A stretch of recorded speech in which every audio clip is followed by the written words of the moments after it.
Caller రెడీగా ఉన్నారు, చూద్దాం. హలో హలో హలో హలో అండి, గుడ్ ఈవినింగ్. హలో హలో అండి, గుడ్ ఈవినింగ్. మీ పేరు ఎక్కడి నుంచి కాల్ చేస్తున్నారు? మన పేరు సూర్య అండి, సూర్య గారు ఎక్కడి నుంచి కాల్ చేస్తున్నారు? కల్వకుర్తి. కల్వకుర్తి నుంచి కాల్ చేస్తున్నారా? సో మనతో పాటు లైవ్ లో ఉన్నారండి కే రాజు, యా ఆటోమేటిక్ ఫ్యాకల్టీ ఉన్నారు. So Yes. మీకు వాటికి సంబంధించిన ఏమైనా డౌట్స్ ఉంటే సార్ అడగొచ్చు. అది ఎలా ప్రిపేర్ కావాలి కొంచెం చెప్తారా, దాని టైమింగ్స్ అలా? ఎలా ప్రిపేర్ కావాలి అని నన్ను అడుగుతున్నారా, సార్ అడుగుతున్నారా? సరే బాబు, మీరు ఎలా ప్రిపేర్ కావాలంటే మీరు దేనికి ప్రిపేర్ అవుతున్నారు? మీ టార్గెట్ ఏంటి? First constable SI. ఎస్ఐకి ప్రిపేర్ అవుతారా? Yes sir. అవునా? ఎస్ఐ ప్రిపేర్ కావాలన్నప్పుడు నువ్వు పేపర్ సిలబస్ తెలుసా బాబు? పేపర్లో ఇక్కడ ఎస్ఐ 3 స్టేజీలు నడుస్తుంది. ఫస్ట్ ప్రిలిమినరీ ఎగ్జామ్ ఉంటుంది.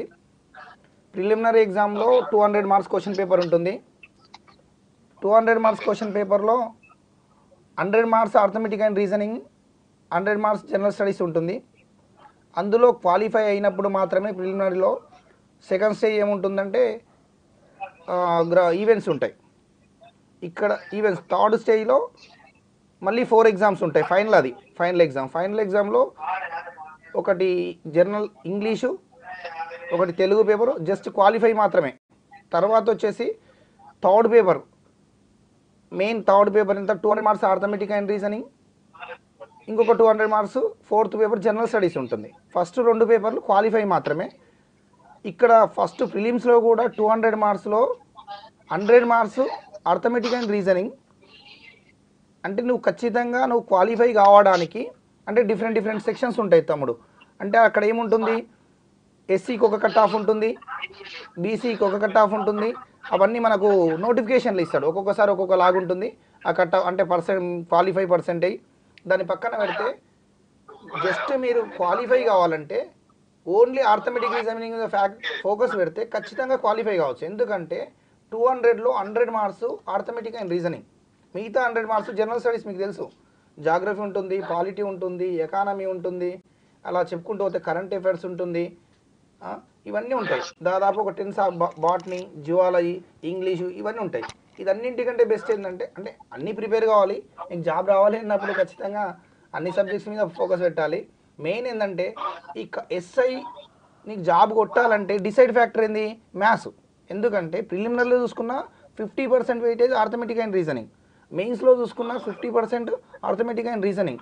కాబట్టి నువ్వు ఖచ్చితంగా ఆర్థమెటిక్ అండ్ రీజనింగ్ మీద ఫోకస్ పెట్టకపోతే, అది రాకపోతే నీకు జాబ్ రాదు ఖచ్చితంగా. ఓకేనా? నువ్వు జనరల్ స్టడీస్ ఎంత చదివినప్పటికి కూడా సరే వేరే వాళ్ళతో నువ్వు కంపేర్ చేసుకుని ఒక 10 మార్కులు ముందుంటావు. నువ్వు మ్యాథ్స్ ఆర్థమెటిక్ అండ్ రీజనింగ్ వదిలేస్తే నీకు జాబ్ రాదు. ఖచ్చితంగా arithmetic and reasoning చదవాల్సిందే.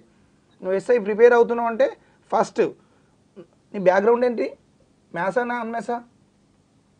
Degree? Hello hello call disconnect అయిపోయింది సార్. ఓకే, సారీ చెప్పండి. Graduation. Okay. Graduation, any graduation కానీ అందులో ఏదైనా కోర్స్ బ్యాచిలర్ ఆఫ్ ఆర్ట్స్. ఆర్ట్సా? ఓకే, పర్లేదు. ఆర్ట్స్ వాళ్ళు కూడా నాన్ మ్యాథ్స్ వాళ్ళు కూడా భయపడాల్సిన అవసరం లేదు. ఎందుకంటే మనం 10th క్లాస్ వరకు చదువుకున్న మ్యాథ్సే ఉంటుంది. కాకపోతే అక్కడ కొంచెం ఫోకస్ ఎక్కువ పెట్టాలి, దాన్ని ప్రాక్టీస్ చేయాలి అంతే. ఓకేనా? ఓకే. థ్యాంక్ యూ అండి, థ్యాంక్ యూ ఫర్